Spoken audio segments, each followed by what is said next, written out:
Hello, hello, hello.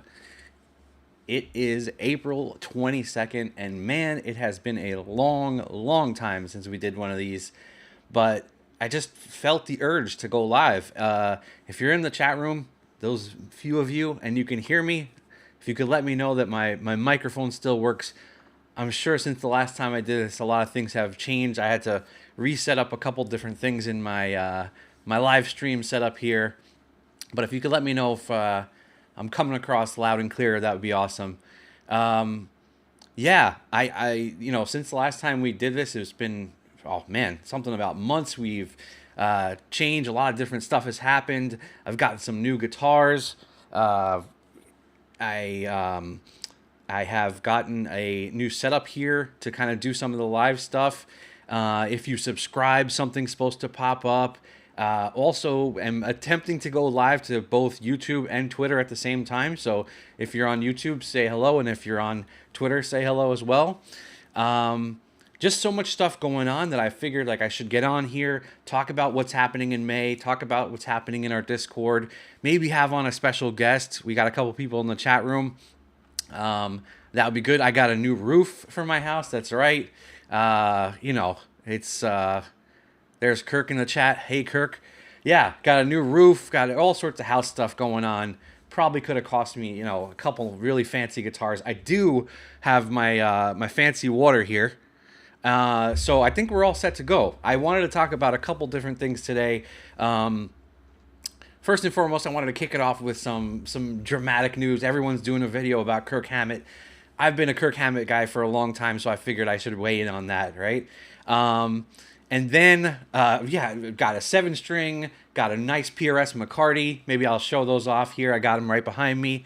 And then I wanted to talk about a couple things going on in Chasing Sound Worlds, which is some practice rooms that were just spinning up, and some challenge thing that we got going on in May that I think is going to be a lot of fun. I did it a couple years back for charity, and it was a blast. So we're going to do it again today. I'll talk all about that today. But let's kind of get right into it. Let's start with all the Kirk Hammett stuff. So, I didn't want to just add to the whole mix of talking about Kirk Hammett. Does Kirk Hammett suck these days? Is he good anymore? I've been watching everyone else's videos, and Kirk Hammett is one of the main reasons that I ever got into guitar in the first place. I have one of his ESP KH2 guitars from way, way back in the day, maybe like late 90s is when I picked that up. I was just always excited, with Kirk's playing. It was really inspiring, both Kirk and James. I always liked Kirk's demeanor in the band. It's, very similar to my own, where I'm kind of like that laid-back guy, don't want to have too much drama. But, everyone's been talking about Kirk both live and on album, in the last couple albums, and how it really compares to, say, from Kill 'Em All till Justice, and then even to the Black Album, and then everything maybe past the Black Album and how it's gone. And being an enormous Kirk Hammett fan, I can say I kind of feel the same way, and I wish I didn't feel the same way. But there's certain songs on this new album, 72 Seasons, which I really, really enjoy. For what it's worth, I think the album is really, really good. It's longer than I would expect. I think it could have done with some editing, but I do like the album. Some of the solos are hit or miss. The stuff on like Lux Eterna kind of actually grew on me. I like that solo, but other things I wasn't so sure about. Like, it sounds like what other people are saying. Different weird pentatonic runs. Some stuff has wah, some stuff doesn't. I think the biggest thing is just, I'm wondering what happened, because Metallica takes such a long time to write these albums. You would think that they all have enough time to write riffs. But actually, one of the interviews I heard with James Hetfield lately was pretty telling, because, it's usually him and Lars coming up with most of this stuff. And, Kirk and maybe Rob only bring so much to the table. Depends on what album it is. But for solos, like you see him on this Year and a Half in the Life Metallica DVDs, probably like some VHS or DVDs that I wore out watching them over and over again. You see somebody like Bob Rock in the studio during the Black Album, and it's just you see Kirk Hammett going back to the drawing board and writing these solos, and they're phenomenal, right? They're some of the best stuff, like, from that Kill 'Em All stage to the Black Album. They're some of the best thought out solos. They tell a story. I think Kirk even says that in that documentary, where he says, it should tell a story from beginning to end. It should be a song within the song. I think what Kirk is saying here is right, right? They're rich and successful. They don't have time for that. That's kind of what it seems like. It's weird though, right? Because guys like James can come up with these riffs, and maybe he just pays more attention to it. And it's more his baby than it is somebody like Kirk's. I really don't know, but I wish Kirk would go back to the drawing board and just kind of construct the solo, take more time with the solos. I'm really interested when they do an interview with him, because they've been doing interviews with each band member leading up to this album. So far, they've done with Trujillo, and they've done one with Hetfield. So I'm sure Lars and Kirk are up next. Just like, when he started writing stuff for this, apparently he had a lot of different ideas for the record. Maybe some of those riffs are his. Some of those rhythmic ideas are his. That's definitely possible. But that's kind of what I think, I still think he's a great player. And it's not like he can't do those solos of the past. Of course, if you see these guys live, and they're going to do another whole 2-year tour, they're going to play these songs live, and he still can play those solos for the most part. But it just, doesn't seem like the same stuff is going into the writing. So I would love to know what you guys think, whether it be in the chat or whether it be a comment down the road. What do you think about that? Again, one of the most biggest Kirk Hammett fans of all time here, and it's hit or miss. There's certain stuff, again, I like on this album. I know this is a bad opinion, but I like Load, I like Reload. I thought that was a cool time. That's actually when I started getting into Metallica, like at the tail end of a lot of the Black Album stuff. So yeah, we'll see. I hope this is not their last album. I feel from what everybody's saying that it probably wouldn't be. I think they probably have maybe another album or two in them, but just kind of happy they're still around and doing this type of stuff, right? It seems like they're lifers, like the Stones and other bands that have done this for a very, very, very long time. So that's that. Next thing I wanted to talk about is these practice rooms. So like these next two things I wanted to talk about kind of tie into one another. So if you are part of our Discord chat, first of all, I'm sorry, the guys in there, sometimes it's rough, right? I mean, I'm just kidding. I love those guys. It's a great place. We hang out in there every single day, talk about guitar every single day. It's a nice break away from work. If you're like in the cracks and you're doing some chatting on the side. It's nice. It's cool to talk about guitar, and I've met a lot of nice people in there. Everyone's really respectful of one another, posts cool stuff. Some of the links I get from there I actually post in the Sunday newsletter. So it's a very cool thing. But I'm always trying to think of new things to add, not only to the Discord, but to Chasing Sound in general, right? Trying to like reinvigorate it in some way, because the newsletter has been going on for years, but I want to think of new and exciting stuff for people that are along for the ride with what I do, which is super cool. So, here's Simon giving a shout out to the Discord.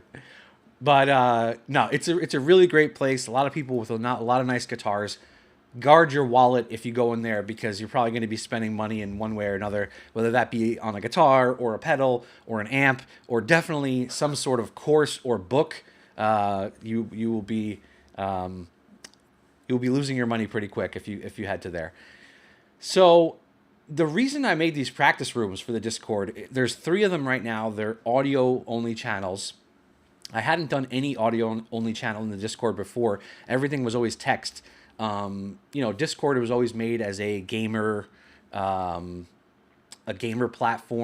and mostly to talk about audio. Maybe you're playing something like World of Warcraft and you're gearing up for a raid or something.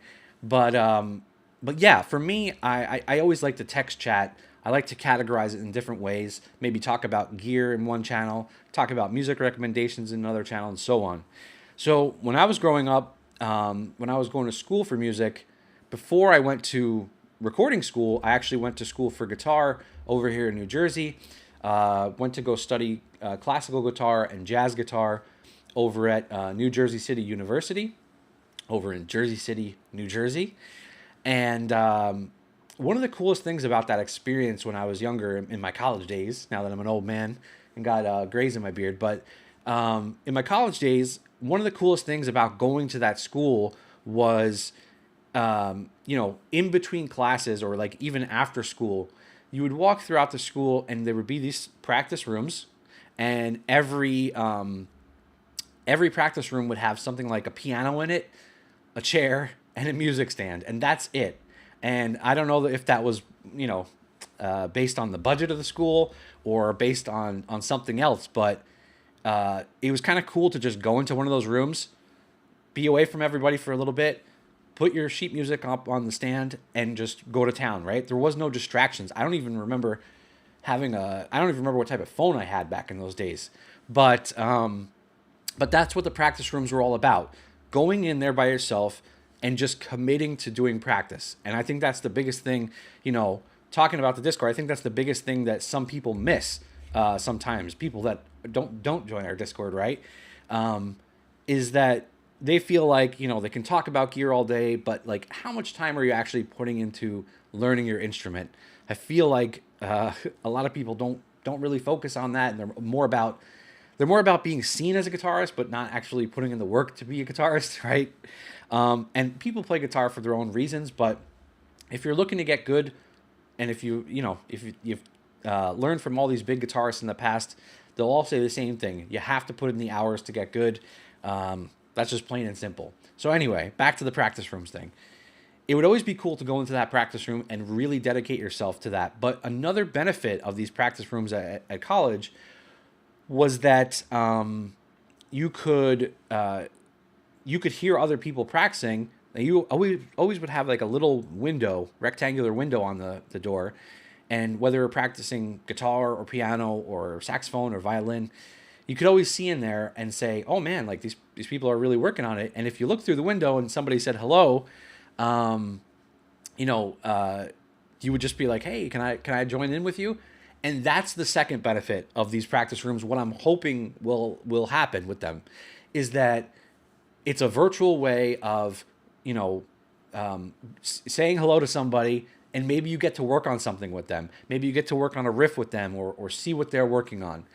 The other benefit of it is just seeing how people practice, right? Like, I practice my own way. I do a certain set of warm-ups, try to go through chords, practice songs, work on songwriting, but it's very beneficial to see how other people practice, and which is why I have so many books behind me, because I like seeing how other people teach. I like seeing how other people,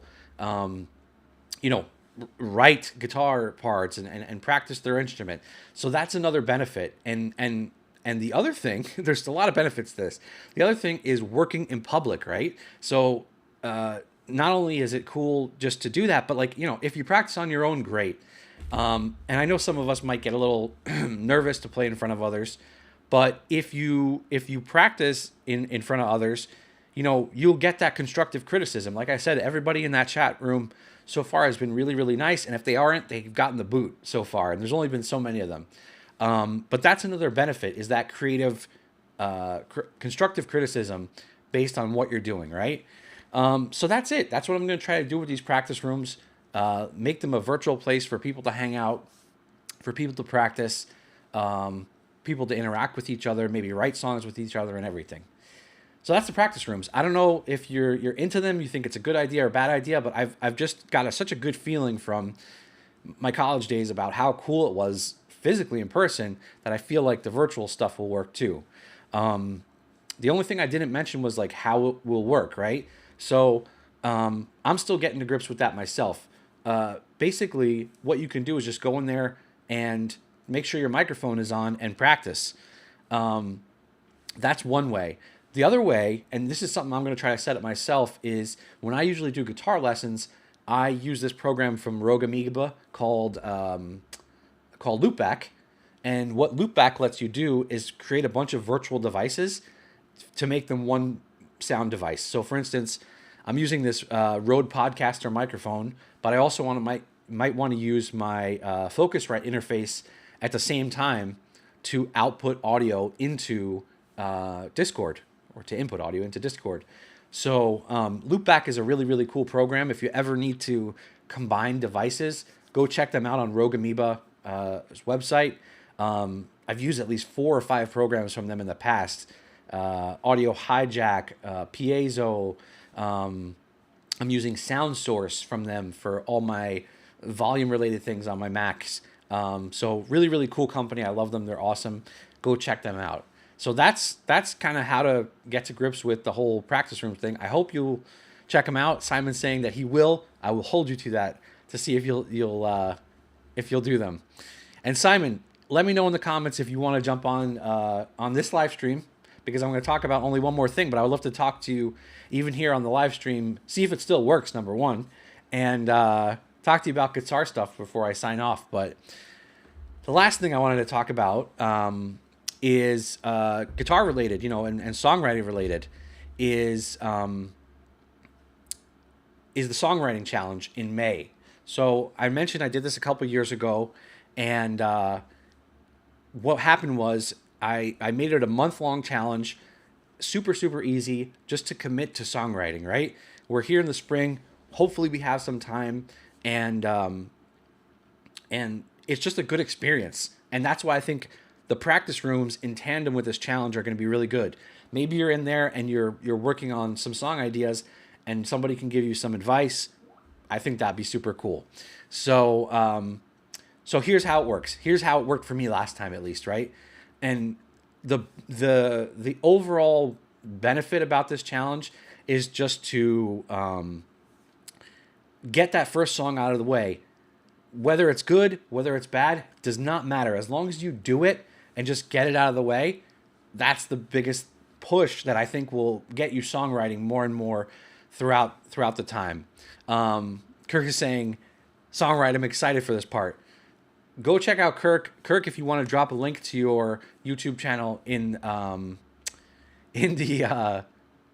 the chat, I go check out some of Kirk's songs. They were very, very cool. I've just been listening to them. Kirk is new to our Discord over the last maybe couple months, and been awesome, and really nice to hear some of his songs as well. So what will happen is, the biggest thing about the song challenge is, again, getting that first song out of the way and making sure that you don't focus on perfection. You just focus on it being good, right? Good at all. So what I like to do is split it up into 4 different weeks. The first week is the initial songwriting, understanding if it's going to be a song with vocals, or if you're, in our chat, a lot of people might just want to do an instrumental song. I'm thinking I'm going to do an instrumental song myself. And then just on that first week, working on the chords of the song, just getting down the arrangement really well, making sure you know what chords are going on, understanding what parts there are, what's a verse, what's a chorus, and so on. So that would be the best thing first, is just to get the whole song structure ready. Second week would be kind of wrapping up the song structure, or if you're going to do a instrumental song, starting to write some of the leads and really cementing those parts before week 3. Just really having the song down so you're ready. One of the biggest things I've seen as a recording engineer too is, hey John, what's going on, man? Thanks for joining. Happy to see you here. Or good afternoon. Good morning, good afternoon. You can see how long it's been since I've done this, but so yeah, that second week is all about cementing those parts and getting them ready. One of the biggest things I've seen as an engineer is bands who spend extra time in the studio, spend extra money in the studio because they're just not ready, and they're not ready for one reason, one or more reasons. They're not ready because the parts are not ready. They're trying to come up with stuff in the studio, and they're not a band like Metallica that could spend weeks or months in the studio. They don't have the right gear. or their instruments are out of whack. They don't have new strings on there. They don't have new heads on the drums. I mean, so anyway, week 2 is all about cementing your parts and getting them 100% before week 3. Week 3 is all about recording. And the cool thing about week 3 is that whether you're going to be recording in Pro Tools like I am right now, or something like Logic, or whether you be doing it in GarageBand, it's very, very doable at this point because there's a lot of interfaces out there. It blows my mind still to this day that you can get an interface, 2-channel interface for like $100, which is ridiculous, and have it be sufficient enough to do your recording. That's just one part of the setup, but it's a cool part, and it's one of my favorite parts to talk about. And then the last week would be all about mixing your song and then uploading it if you so wish. And that comes in a couple different ways. Like you can upload it just to YouTube, maybe do a video for it, or you can upload it to something like Bandcamp, which is great for artists. Actually give a large cut of money to the artist if you're looking to make any money from the song. Or you could use something like DistroKid, which is what I used in the past, to upload it to just a large number of places and get it kind of all on all streaming services. You probably heard a lot of different people talk about it. I've talked about it myself over the last couple of years, but really, really great service. The people actually seem to care about artists. So I'm going to be trying to talk about that in week 4. And again, week 4 is one of my favorites because I love mixing songs. It's my favorite part of the whole recording and mixing process because me personally, I feel like I can be the most creative at that point. I like to get a good recording. I like to get good sounds, but mixing is just very exciting to me. So that's the 4 weeks. I mean, that's really it, 4 weeks to really just commit to it. Even if it's like 30 minutes a night, that's more than enough to get something going for a simple song. Again, myself and a lot of other people will be in the Discord if you need any help, whether that comes to writing the parts, want feedback or need some questions answered on some of the recording or mixing stuff. There's a whole channel for that dedicated in the Discord, so let me know. And I am revamping our song challenge channel to just focus on this song writing challenge in May. Maybe we'll go back to it. In the past, it was a really great idea from one of our other Discord guys, David, to vote on a song and then all learn it collectively. It was good the first couple of months, but then it got a little intense, as Simon would say. It got a little intense, so we kind of dropped off, myself included. But yeah, I'm just kind of transforming that channel in May to focus entirely on songwriting. So I hope you will join me, and I think it's going to be a lot of fun. It's very gratifying, as anyone I'm sure in the chat will tell you here, to write a song and finish it, and then especially to see it on streaming, and then to show it to friends and family. It just feels really good. So I feel like, again, if you get that first song down, it's going to be very addicting in a great way, right? So yeah, I'm looking forward to it. That's the entire song challenge. The other thing I'm going to be doing is little videos and posts on the blog. The blog has been so quiet for so long, kind of like these live streams, that I think it's going to be a lot of fun to just kick it back into high gear. I've been so busy over the last couple months with work and other things that the only thing that I focused on for consistently every Sunday is the newsletter, and that already takes time in itself. Just to get the newsletter, the links together, to comment on them, and then to just get it out every Sunday. But I try to never miss that, and so far I don't think I have in the last couple of years. Might have taken a week off here or there for my birthday, but other than that, it's gone out pretty consistently. So, but yeah, excited to get that back in action. Excited to get back the YouTube channel in action, and the blog itself, chasingsound.com. I love writing. Writing is not dead. So I'm going to bring back some posts there. And just depends on the format, right? If there's certain things that I feel like would benefit more from video, I'll do that. And if it benefits more from written text or maybe having charts or tab, then I'm probably going to do a blog post for it. But there's going to be a lot of stuff coming in May. May's going to be very busy for me. So be there with me for moral support and for song support. I think it's going to be fun. So anyway, that's it. That's a lot of me talking. Talking about the song challenge, talking about practice rooms, talking about Kirk Hammett. So I'm going to give this a go. Like I said, it's been a long time since I have used this. But we will see if we can get Mr. Simon Alloway, who is also pretty active in our Discord from time to time. See if we can get him on the line. And we will bring him in just to talk about stuff. There he is. Hello. Hello. Let me see if I can bring you into the interview bit here. There it is. It worked just like last time we did this. Awesome. Very happy. Perfect. So I've been yapping for a long time. And wow, well, you're doing a lot here with the shirt. I'm very happy about seeing the shirt there. That's wonderful. It's a the shirt. It's not just a shirt. It's very nice, very nice. Thank you for that. That's very cool. So haven't talked about that in a long time, but yes, there is merchandise somewhere on the website chasingsound.com. Go check it out. So yeah, I've been yapping for a long time here on the live stream. Want to see if there was anything cool that you wanted to talk about. I know you've been getting into some new stuff lately with, I see the boss behind you. Anything you wanted to talk about before I kind of call it quits for the day? Well, yeah, I think in recent months that things have been going even more crazy with modeling and profiling, because I've been banging through tube amps for 35 years now, and that was always my thing. I had my Marshall, that was my sound.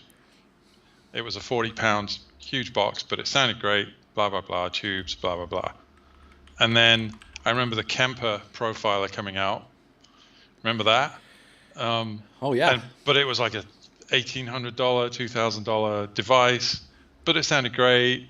And then, but there's no way I would ever have bought one of those, because that's way too much money. Because remember, 35 years ago, my Marshall cost me $80. So, because nobody wanted them, I don't know why. So anyway, fast forward, I've been in the intervening years just sort of fiddling around with like the amp sims you get in Logic Pro. I did have a Boss GT6 a while back, but that wasn't great. But then, a few years ago, the Katanas came out, and you hear those, and they sound great. And I'm thinking, I still like my Marshall. Hyper conservative guitarist kind of viewpoint, right? Sure. But then, I can't remember who it was had done some just amazing demos of what the Katana could do, and a bunch of guys on the Discord had also had good luck with them, and I thought, screw it. So I sold my Marshall. I got a great deal of money for it, so I was able to finance this Katana and a whole bunch of other things, and I'm absolutely loving it because it's so massively tweakable. But at the same time, in just a few weeks, I've arrived at a couple of really good patches that are just solid, great sounding, bright, clean amp, or one that's just on the edge of breakup, and I can stuff pedals into it, and it sounds fantastic. And every time I turn it on, it just sounds great. I don't have to wait for the thing to warm up, which is amazing. It's utterly consistent. It just works every time. I love it. So I really don't fiddle with it anymore. It's great. Yeah, love it. I think I have the FM3 now from Fractal, but when I was first considering any of this stuff, after lugging around a huge pedal board for years, and in addition to a 4x12 and a head, I was looking at both just Fractal and Kemper, and I think the thing that pushed me away from getting the Kemper was they had the powered version with the power amp, and they had the non-powered version where you can get something like a powered cab, and it just was didn't feel good to make that purchase. Right. I was always going to run it into a different amp, or maybe even a full range speaker at some point. But now that Kemper's kind of like died down a little bit, and we have the fractal stuff, I've been messing with a lot of students, different modelers. Like a lot of people have been using the Line 6 stuff, the Quad Cortex. I mean, there's so much different stuff out there. I mean, what have you been doing with some of the patches? Like, have you got your bread and butter patches so far on the Katana? Are you happy with that? Oh yeah.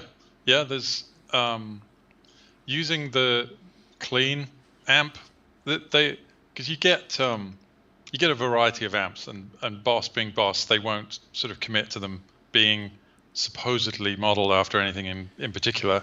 It's never going to say Fender on it. Sure. But there's a nice clean amp, but it's still got some gain to it. So you can get that, especially with a Tele or, mini humbuckers, you can get that very clean sounding thing. But when you dig in, you can get some bite to it.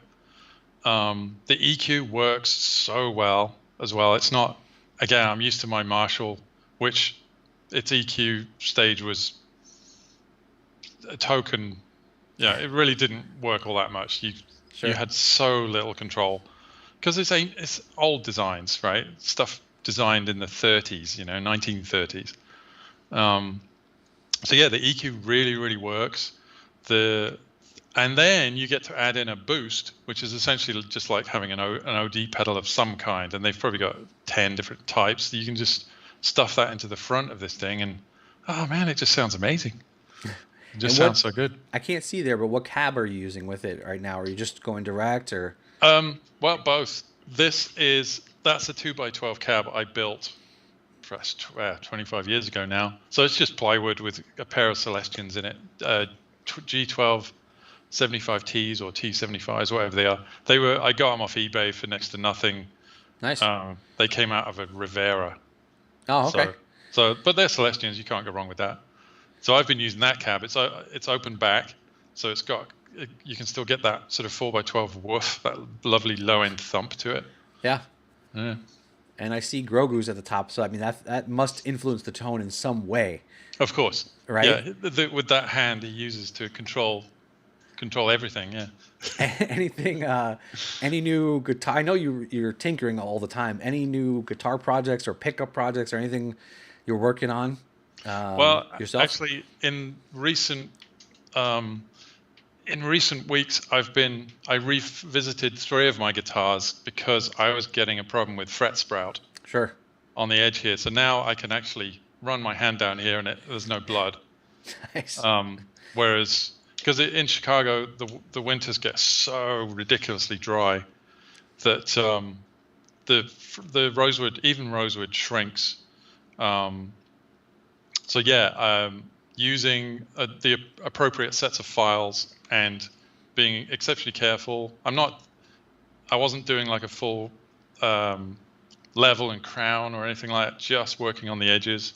Yeah. So yeah, I redid all 3 of my tele-shaped objects. I had to fix that.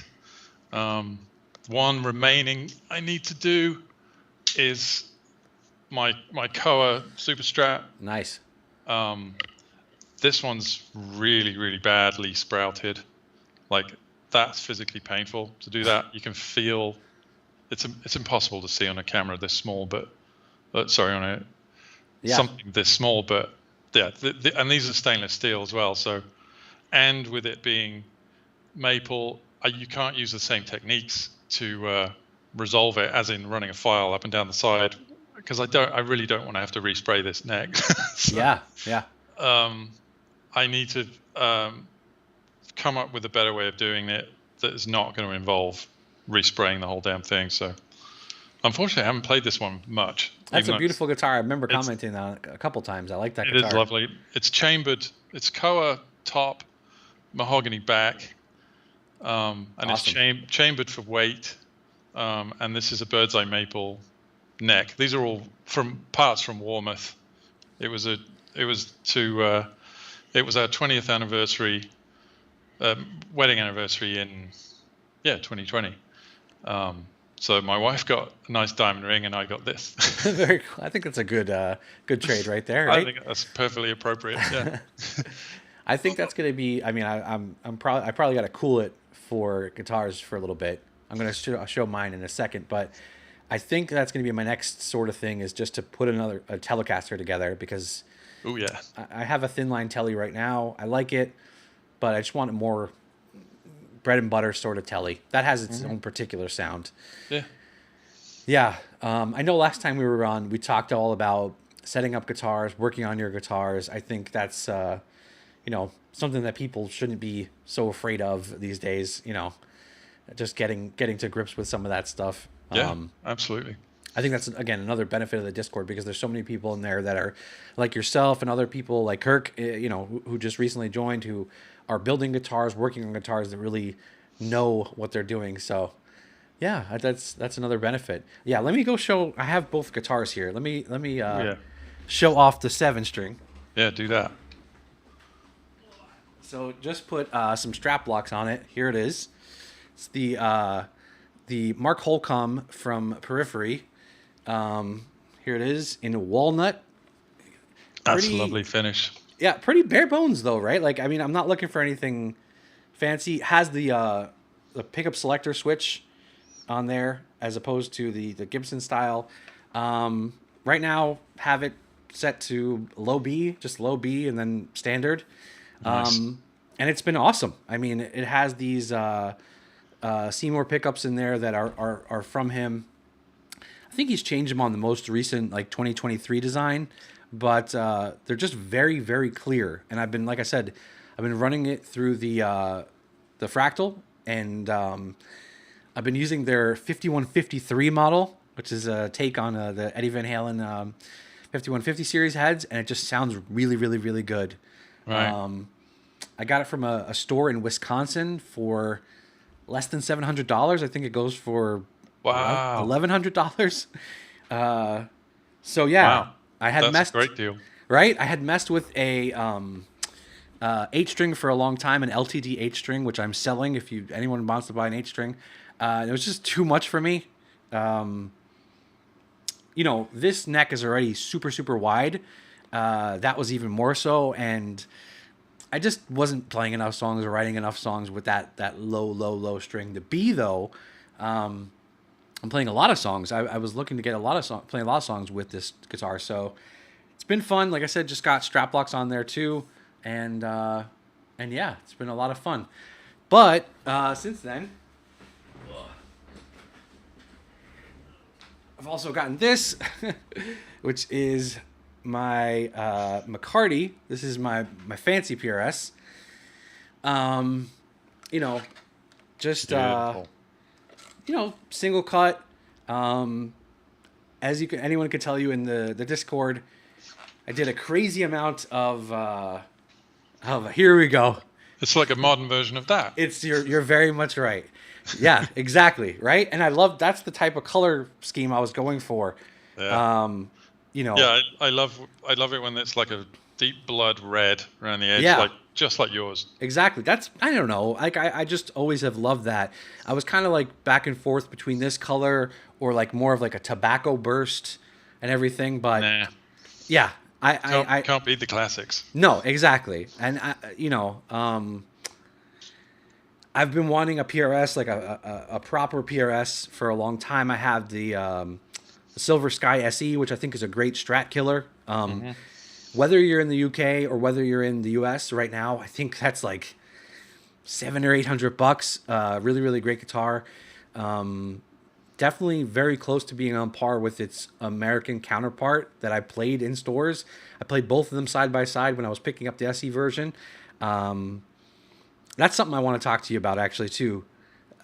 Since you've built your own guitars, since you have a Les Paul, right, which is legit.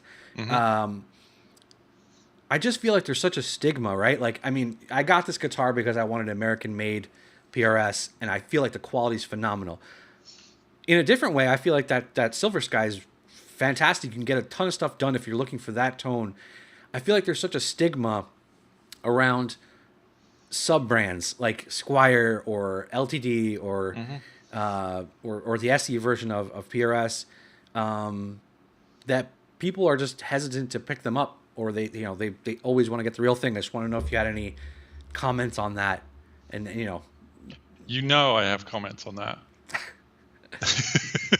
I'm all for, because at the end of the day, like, check this out. This is one of my favorite telly-shaped objects. This is a Mighty Mite replacement neck, $120, I think, made in Indonesia, I believe. At the end of the day, it's a piece of maple. All I care about is the way the grain lays, and you can kind of get some clues as to, you can see the darker bits of the grain, which give you clues as to how the grain is working, and it's fine. The body, $70. It's a piece of poplar from, I don't even know where it's made. Probably Indonesia, probably China. Doesn't matter. It's got a pretty good, it's not amazing, pretty good nitro finish on it, right? Yeah. Certainly in a color you can't normally get off the shelf. $70 this body. That was it. So these are Goto tuners, so probably $40. The most expensive part on here is this bridge. I paid $150 for it. It's a Callahan, but it's a beautiful piece of engineering. The pickups I made myself, but you can buy tele pickups for $30-$40 a piece. So you can put one of these things together for less than $500. This will out telly any other telly that you can try, except for my other one. But this is a cheap import, right? Technically, sure. But the thing that makes it play is because I know how to set up a guitar. I know how to do a fret job. I know how to make sure everything lines up. That's the important bit, is the assembly of it. Manufacturing, you could argue maybe maybe quality control is an issue and you have to worry about consistency, but not in my experience. Yeah. The so-called, if anybody ever asks me, oh, should I get this Gibson for $2,000 or should I get this Epiphone? They look the same to me. I said, get the Epiphone, because you might have some setup issues with it, but I'll fix it for you. If you're a friend, I'll fix it for you. And I've done that with so many people that I know, that they know that they're not perhaps getting the best out of their guitar, or it feels wrong to them. They can't quite communicate why it doesn't feel right, or maybe they want to try different strings. They don't quite know how to approach that, or the seasons have changed. Sure. They've become, so suddenly it's buzzing and they're like, what the hell's going on? And they just don't quite know. So Kirk will agree, and you will agree, that a little bit of education on setting up your guitar it's worth a fortune. A fortune. Literally. To be able to know that you can pick it up. I did that I was joking with a friend the other day, because he was asking me, well, which one's your favorite? I said, my favorite guitar is the one I recently restrung, because I would have cleaned it. I would have done the wax on the fretboard, which makes it look beautiful, and it's got fresh strings. So now it's my favorite guitar until I go and restring another one. So kind of like a car, you have to maintain it to some extent. You clean the ashtray out and put fuel in it, and you can't just leave a car to do nothing and expect it to work. It has to be maintained. Guitars are the same. And people, you said it earlier, people shouldn't be scared to tweak around with it. Everyone's frightened of truss rods, but you seriously have to make a great deal of effort to break a truss rod. Well, and I feel like on any of these guitars that are going to cost you $500, it feels a lot easier to do it, to mess around with these guitars, than if it was a $2,000 guitar, $3,000 guitar. Absolutely. So, and one thing we haven't talked. Well, first of all, speaking of wax, got my Dr. Duck's Axe Wax over here. Well, been nice. using it on the guitars. But here's the stuff I use. You can probably smell it from here. It's very cool. It's a very cool tin. I like Monty's. Yeah. It's good stuff. It. But yeah, some of these guitars too, even the Squire stuff, which, back when I was growing up and first getting into guitar, they were all right. But, stuff like Squire or LTD or even like some of these brands like Washburn or these brands that are not sexy really are good guitars. I mean, you can get something for under $800 that's a very solid guitar. So, like some of the recording stuff or the interface stuff, we've come like such a far way with that type of gear. So. Oh yeah. Well, I don't want to take up your whole Saturday, but I appreciate you coming on. I am going to ask you one other question that I feel like always means a lot to me and is fun. You got like one or two really, really great albums that you've been listening to lately that you can recommend to the people watching this? Oh, hang on. Let me pull up. That's a great question, but I need to look at my recently added list in Apple Music. Hold on. Sure. Well, actually, I've been enjoying Peter Gabriel, who I've loved since the 80s, I suppose. He has been releasing new material whenever there's a new moon or a full moon. It's because he's rich and a bit loopy, so he can do whatever he wants. So but it's not just a single song. He will release perhaps 3 different mixes of that same song. So he's just been banging out songs since, let me see. Yeah, he's got 7 tracks out just this year. Nice. And they're all coming off an album called I.O. apparently. But yeah, it's probably the poppiest sounding one, the most approachable one is called Panopticon, which is really good. So that's been really good. Sort of this year wise, but equally, Joe Bonamassa came out with a great live one.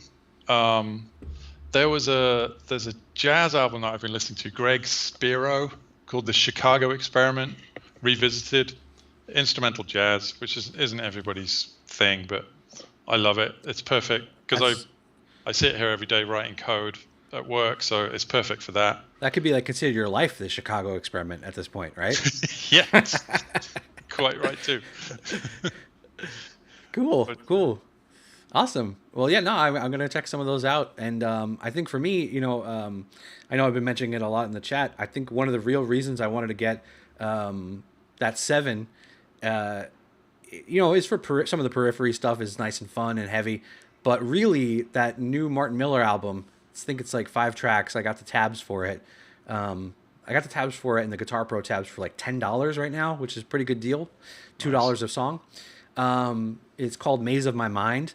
And I think at least 3 of the 5 songs on there are using 7 strings, including this song, Something New, which I've been practicing myself. And it's just been very difficult because a lot of stuff is happening on the low B, and my hand is acting up a little bit. It's just it's tough stuff. But I will post a video hopefully this weekend with some of that stuff. It's just great album. Sounds like you need to do some of the old stretchy stuff, right?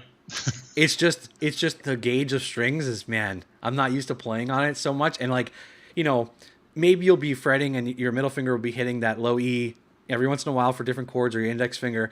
But this is like a lot of like index, ring, finger. There's a lot of stuff going on, as you can imagine. There's a lot of runs that utilize B and E, and stuff. But it's really good. Probably doesn't feel natural yet, right?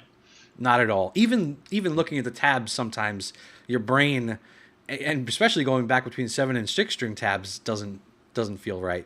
But I'm getting there. I feel like I'm doing myself a favor getting rid of the 8 string, so I only have 1 extra string to focus on. So, well, it's good to get out of your comfort zone as well. Yeah, I love it. It's such a cool sound. There's so many different things you can do between the B, E, and A strings that sound heavy and very rich harmonically, and that's why I was happy with the pickups, because they're very clear. They sound great.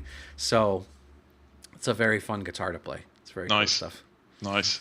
Well, Simon, thank you for coming on. I'm sure I'll see you in the Discord later today. Absolutely. At some point. I'm going to go enjoy this nice Saturday. I don't even know what date it is anymore. Saturday, while it's still sunny. But all day, yeah. Yeah. All right, man. Thanks so much. Take care. Thanks everybody for watching. Cheers.